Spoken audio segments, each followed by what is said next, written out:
Hi guys, so good day. Welcome ulit sa ating channel, Aljob TV. And this video is special to me kasi today ay isa-celebrate natin ang Father's Day. So, nais ko pong sanang batiin ang lahat ng mga tatay at mga nanay din na ginampanan na rin ang tungkulin ng pagiging tatay. So, para sa ating mga nagsasakripisyo at handa pang mag-is para sa pamilya, maraming salamat po sa inyo. So, today papunta kaming Cavite at i-date natin si Papa. Let's go! Ayan, so andito na tayo sa Road 10. Medyo matraffic. Time check, 8:38 a.m. So, nasabayan kasi natin yung mga trailer truck. Ayan, so magbaon tayo ng napakahabang pasensya at siguraduhin nakalakang mga pintuan ng sasakyan nyo para hindi mabuksan ng mga kawatan.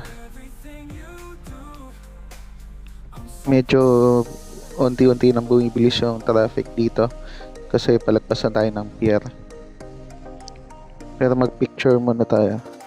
Ay, video pala. Sorry. Ayan na, nagbunga na ang ating pagtsatsaga. Mabilis na yung takbo. Pero syempre, hindi ganyan kabilis. Naka times 2. Ayan, natating na po natin ang Luneta. At dyan, medyo i-slow mo natin yung video para makita nyo doon sa gawing kaliwa yung napakalaking Philippine flag. And so maganda rin ang panahon. Salamat sa Diyos na di umulan.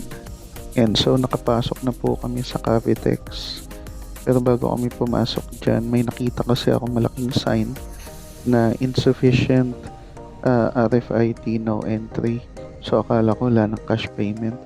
Buti na lang meron pa. Yan po, fast forward na natin. So, nakarating na po kami ngayon sa toll gate. Pinakagusto ko po rito yung dumadaan ng mga eroplano pag tumingala ka sa taas. So, dyan makikita mo.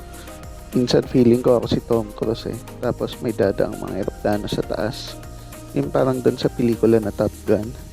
So, ayan na. Ganda niyang pagpersonal. So, ayan na po.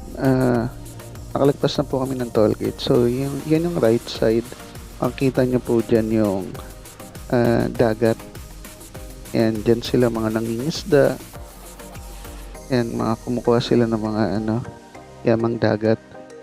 So, napakaganda po nitong Cavitex. Pag pinagmasdan nyo po, dire-diretso lang yan. Ang problema lang po kasi dyan, wala kasing layover. Layover ba yun? O laybay? Basta yun na yun, yung gumigilid. Yan po, kaya siguraduhin pong kondisyon ng mga sasakyan. So yun, napakabilis ng mga pangyari. Dito na po tayo ngayon sa Cavite. Puntahan na natin sila mama. Ayan, nakapasok na po tayo ron sa loob ng subdivision. So sorpresa po natin sila. Hindi nila alam na pupunta kami. Ayan, so nagtuturo yung asawa ko pero hindi ko talaga naintindihan kung yung sinabi niya. Buti hindi niya narinig yung sinabi ko. Ayun na po, so dito na po tayo ngayon sa mall. Ayan, so akit kami sa second floor. Ang nakakatuwa talaga pag lumalabas is yung kagaya niya, makikita mo yung ngiti na ni Papa. Yan yung mga priceless moments eh. Yan yung mga sandaling hindi talaga nabibili ng pera. Ayan na, so dito na kami sa second floor. Pero kung mapapansin ninyo, lalo kung medyo nagkakaedad na yung mga magulang natin, ang unang hinahanap talaga niyan is nasaan yung CR. Ayan, may tinuturo pero hindi kaina ng tinuturo niyan. Niisip nila, pinaplano nila kung nasan ba yung CR, kung nasa taas ba o bababa pa ulit. Ayan, medyo fast forward na natin. Ayan na, mukhang nakita na nila, lalakad na, o diba? Ayan, nakakatawa rin yung mga ganitong mga eksena na nung araw ikaw yung ginaguide nila kasi ikaw yung bata. Tapos ngayon na sila na yaman yung may edad na, sila naman yung guide mo. Ayan, kaya ayan, magkahawak kamay yung dalawa na yan. Papunta na sila ng CL. Kaya kung mapapansin nyo, masayang masaya na sila. Kasi natagpuan na nila yung hinahanap talaga nila.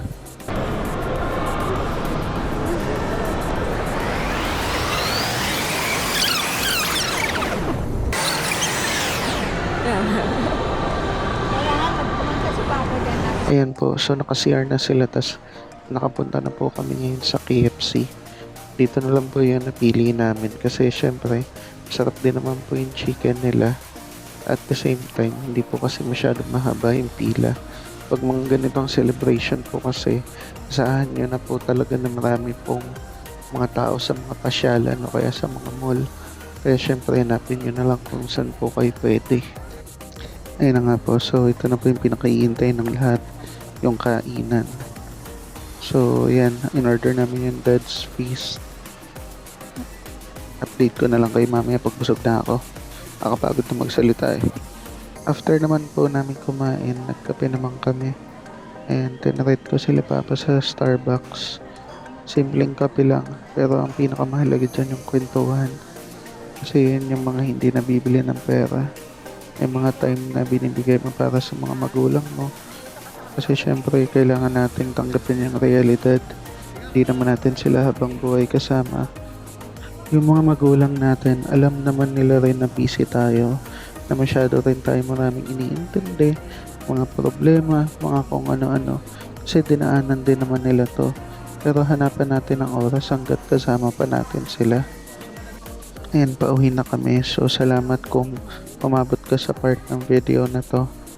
Pakihit na lang po yung subscribe button. Mag-comment na rin po kayo ng mga feedback or mga suggestion nyo para ma-improve ko po yung channel ko. Yan lang po. Thank you. Bye-bye.